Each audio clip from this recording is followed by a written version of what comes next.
মশলা কষিয়ে আলু দিয়ে গরুর মাংস রান্নার রেসিপি আজকে আমি আপনাদের সাথে শেয়ার করব।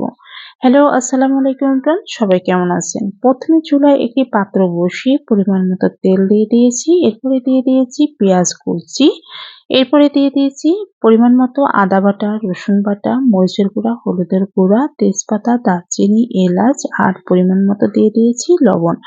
মশলাগুলোকে ভালোভাবে কষানোর শেষে ধুয়ে পরিষ্কার করে রাখা গরুর মাংসগুলো দিয়ে দিলাম।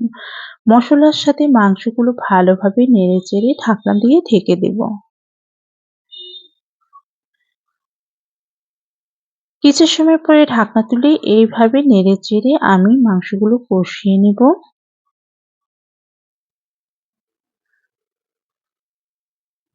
মাংসগুলো 70% কষানোর শেষে আমি দিয়ে দিলাম আলু।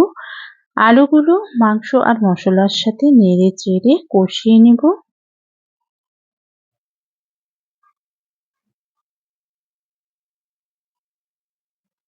আলু আর মাংস ভালোভাবে কষানোর শেষে আমি ঝোলের জন্য পানি দিয়ে দেব।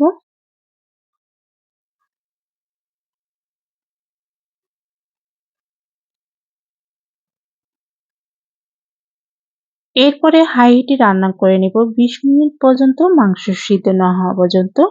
২০ মিনিট পরে মাংস সিদ্ধ হওয়ার পরে দিয়ে দিলাম জিরার গুঁড়া আর দিয়ে দিয়েছি ৪-৫টি কাঁচামরিচ আর চেক করে দিয়ে দিয়েছি লবণ।